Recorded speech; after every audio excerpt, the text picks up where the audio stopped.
Hello students, आज हम इस वीडियो में गैसीय नियमों के बारे में जानेंगे। सबसे पहले जानते हैं कि गैसीय नियम होते क्या हैं। गैसों के अध्ययन के लिए वैज्ञानिकों ने कुछ प्रयोग किए और उस प्रयोग से प्राप्त निष्कर्षों के आधार पर जो नियम दिए गए वही गैसीय नियम कहलाते हैं। गैसीय नियम में होता क्या है कि P, V, N और T के बीच में कुछ संबंध होते हैं। इन्हीं संबंधों को गैसीय नियम कह सकते हैं। पिछले वीडियो में आपको बताया गया था कि गैसीय गुणों के अध्ययन के लिए 4 राशियों की आवश्यकता होती है: प्रेशर, वॉल्यूम, मोलों की संख्या, ऐसे कह सकते हैं गैस की मात्रा, और टेम्परेचर, ताप। गैसीय नियमों में इन्हीं राशियों के बीच संबंध स्थापित होता है और ये पूरी तरह से प्रयोगों पर आधारित होते हैं। गैसीय नियमों को पढ़ने के क्रम में हम सबसे पहले चलते हैं बॉयल के नियम की तरफ। बॉयल का नियम क्या है? इस क्रम में हम सबसे पहले बॉयल के नियम को पढ़ते हैं।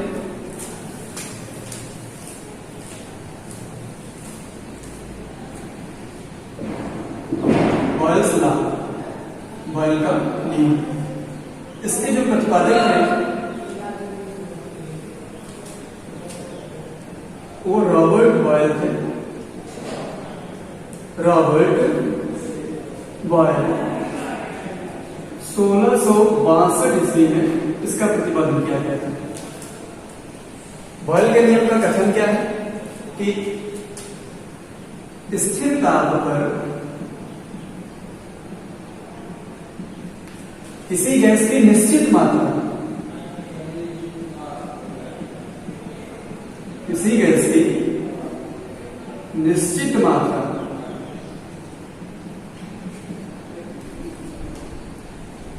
का आयतन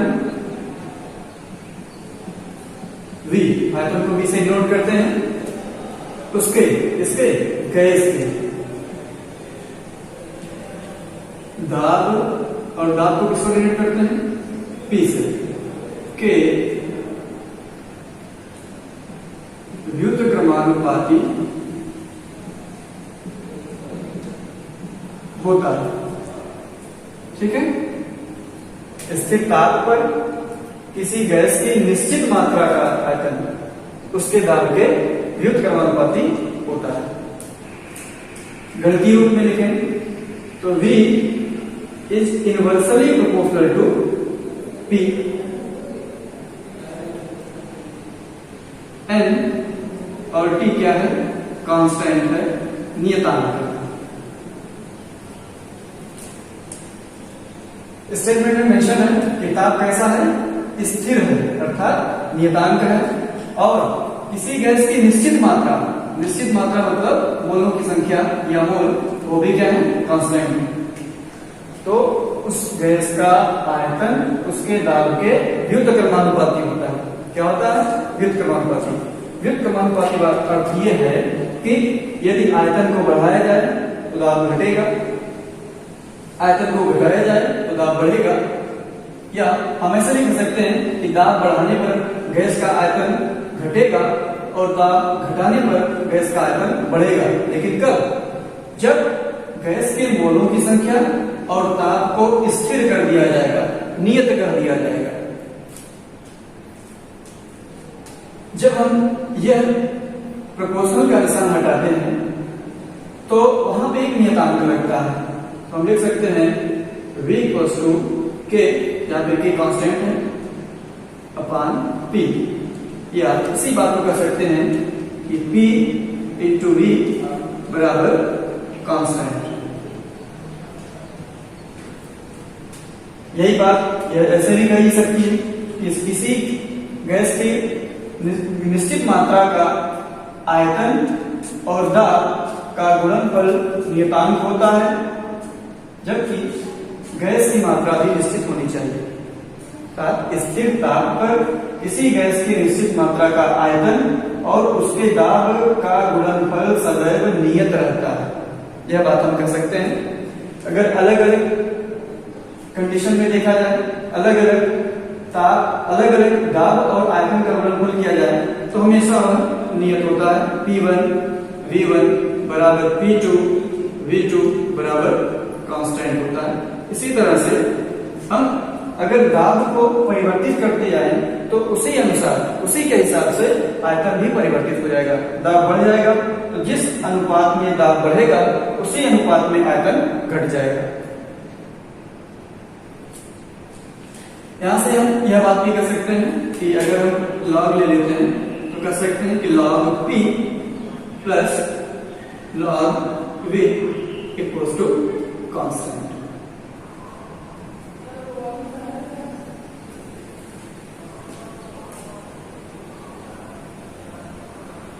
यदि ग्राफ के माध्यम से समझना चाहें तो हम इस तरह से समझ सकते हैं कि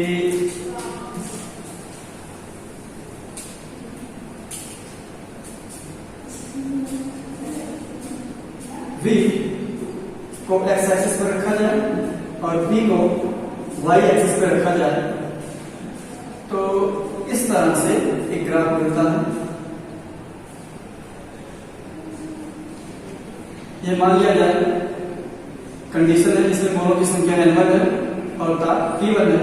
एक दूसरी कंडीशन है जिसमें मोलों की संख्या n2 है और ताप T2 है।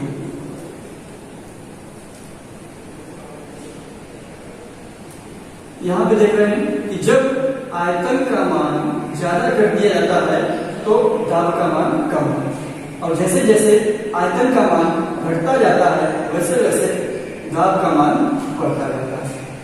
हम किसी को एक दूसरे ग्राफ के माध्यम से भी समझ सकते हैं। इसमें x एक्सिस पर अगर 1/v को रखा जाए गुणनफल v को और y एक्सिस पर p को रखा जाए तो एक सीधी रेखा इस तरह से प्राप्त होती है जिसमें 1/v का मान बढ़ने पर p का मान भी बढ़ता है या v का मान घटने पर p का मान बढ़ता है। दोनों बातें एक ही है। इसमें एक सीधी रेखा इस तरह से मिलती है कि 1/v के मान को बढ़ाने पर p का मान भी क्रमशः बढ़ता जाता है, धीरे धीरे बढ़ता जाता है। इसके बाद देखते हैं दूसरा गैसीय नियम है चार्ल्स का नियम। अब चार्ल्स के नियम के बारे में जानते हैं कि चार्ल्स का नियम क्या है।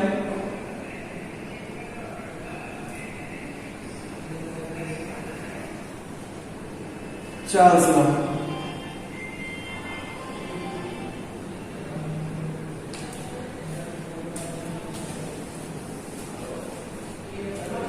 चार्ल्स लॉ का प्रतिपादन 1787 में जैक चार्ल्स नामक वैज्ञानिक ने किया था। जैक चार्ल्स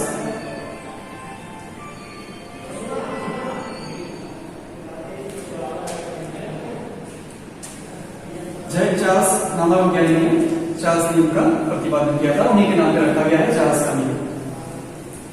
इसका स्टेटमेंट इस प्रकार से है कि स्थिर दाब पर किसी गैस की निश्चित मात्रा का आयतन उसके परम ताप के समानुपाती होता है।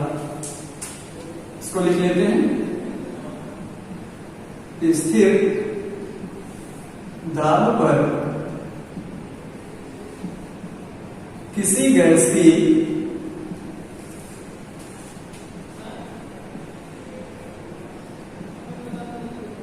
निश्चित मात्रा का आयतन उस गैस के परम ताप के समानुपाती होता है।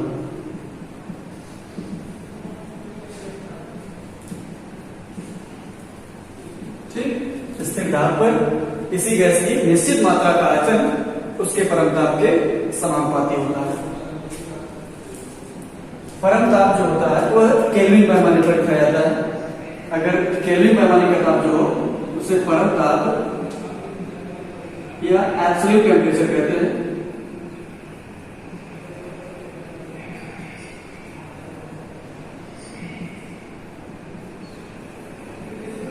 Kelvin scale.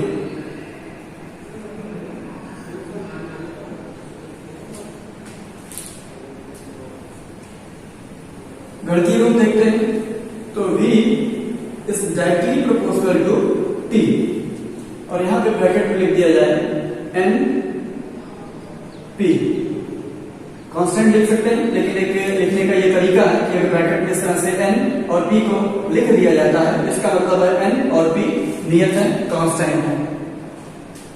कहा गया है कि स्थिर दाब पर अर्थात P कांस्टेंट है, किसी गैस की निश्चित मात्रा अर्थात मोलों की संख्या और स्थिर दाब अर्थात दाब दोनों क्या है, नियत है, कांस्टेंट है। जब समानुपाती का निशान हटेगा तो एक नियतांक लगता है, तो V equals to K T या V बटे T बराबर constant.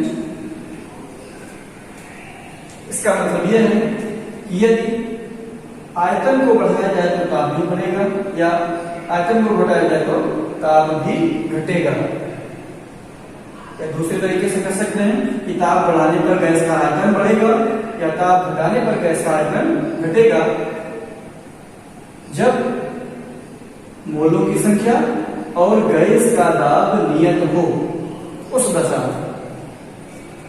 V upon T constant है, तो यहां से भी एक नियम, एक स्टेटमेंट हो सकता है कि किसी गैस की निश्चित मात्रा का आयतन स्थिर दाब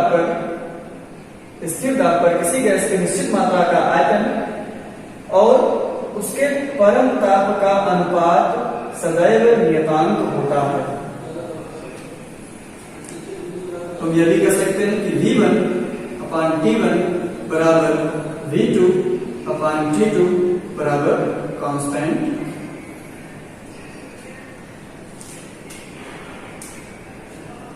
आयतन में परिवर्तन करने पर ताप में भी उसी अनुपात में परिवर्तन होता है। इस तरह से V1 upon T1, V2 upon T2, V3 upon T3, V4 upon T4 कई कंडीशन में हम कर सकते हैं, जिसमें उनका मान हमेशा नियतांक ही रहेगा, उनके मान में, उनके अनुपात में कोई परिवर्तन नहीं होगा। लघुगणक के रूप में लिख सकते हैं कि log V minus log T बराबर कांस्टेंट। यदि ग्राफ के माध्यम से समझें तो हम इस तरह से समझ सकते हैं कि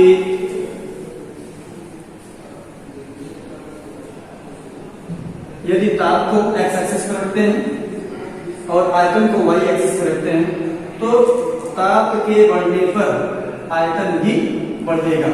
जैसे जैसे ताप बढ़ेगा वैसे वैसे आयतन बढ़ेगा। वैसे भी अगर प्रयोगात्मक रूप से देखा जाए तो ताप बढ़ाने पर किसी भी पदार्थ का आयतन बढ़ता है, उसी तरह से गैसों का आयतन भी बढ़ता है। जब ताप बढ़ाया जाएगा तो अणुओं की गतिज ऊर्जा बढ़ती है, और जिसके कारण धीरे धीरे अणुओं के बीच की दूरी बढ़ती जाती है, जिसके कारण आयतन भी बढ़ता जाता है। ये रहा चार्ल्स का नियम।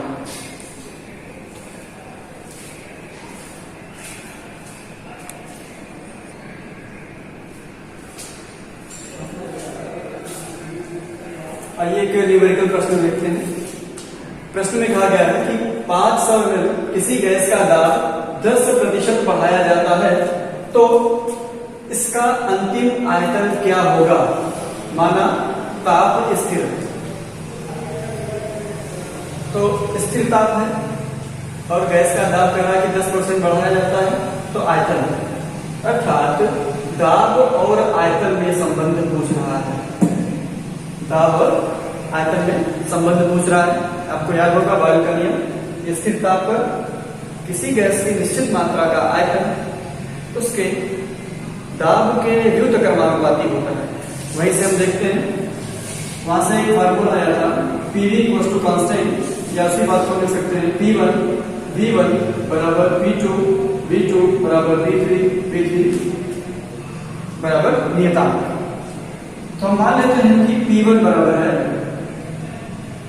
P। P1 बराबर कितना है P।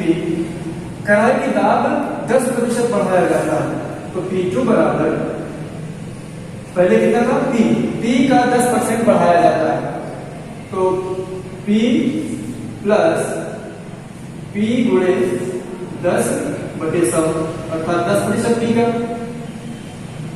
पहले पी था उसमें 10% और बढ़ा दिया गया तो हो जाता है 110 p/100 या इसी को लिख सकते हैं 1.10 पी।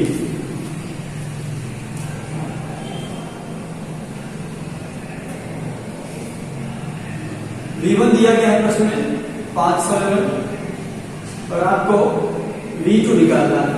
इसी फार्मूले से निकालते हैं P1 बराबर P2 से। ताप स्थिर ही है तो देख लेते हैं P1 बराबर P हमने माना हुआ है V1 प्रश्न में दिया गया है 500 ml बराबर P2 यहां से 1.10 P आया है और V2 हमको कैलकुलेट करना है।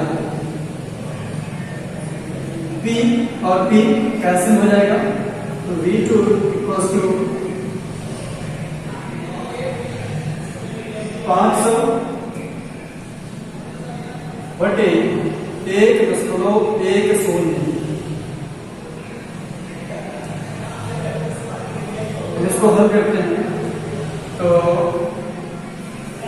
दशमलव का एक काटते हैं, यहाँ पे आ जाए, यहाँ पे 5000 हो जाएगा। 11 से काटते हैं 11 चौक 44 6 50 60 11 बचे 55 50 11 चौक 44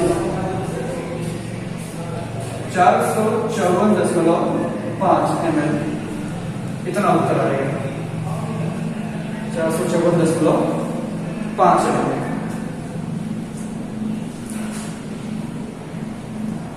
एक अगला प्रश्न देखते हैं जो चार्ल्स के नियम पर है।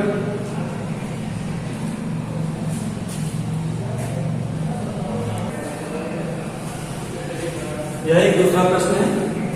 0 डिग्री सेल्सियस पर एक गैस का आयतन 546 ml स्थिर दाब व किस ताप पर उसका आयतन 2 गुना हो जाएगा। पूछ रहा है कि किस ताप पर उसका आयतन 2 गुना होगा, अर्थात ताप और आयतन में संबंध है।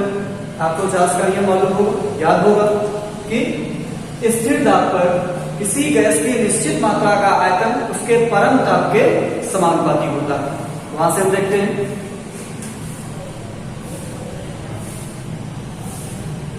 चार्ल्स के नियम से V1 अपान T1 बराबर V2 अपान T2 बराबर कांस्टेंट होता है। उसी से हम शुरू करेंगे। प्रश्न में दिया गया है आयतन कितना है 546 ml।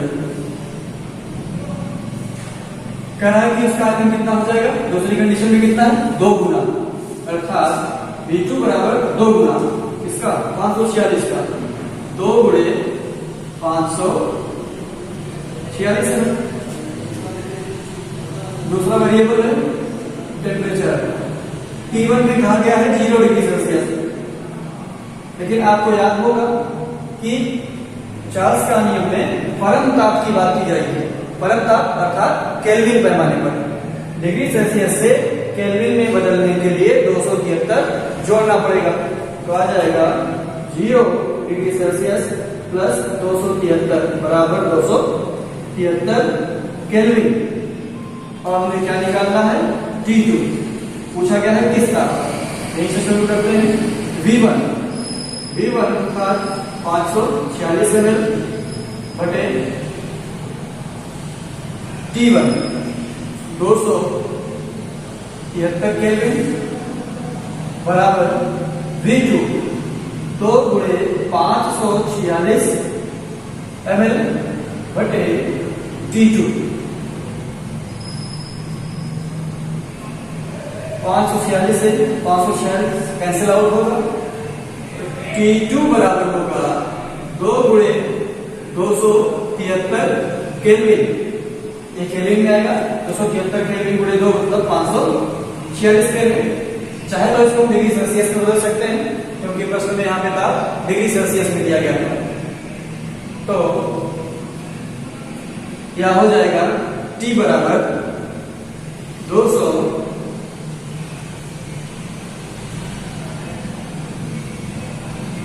546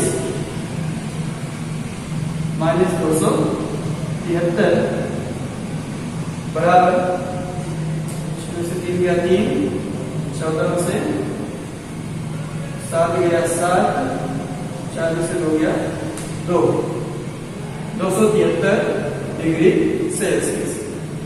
यही हमारा उत्तर होगा। Thank you.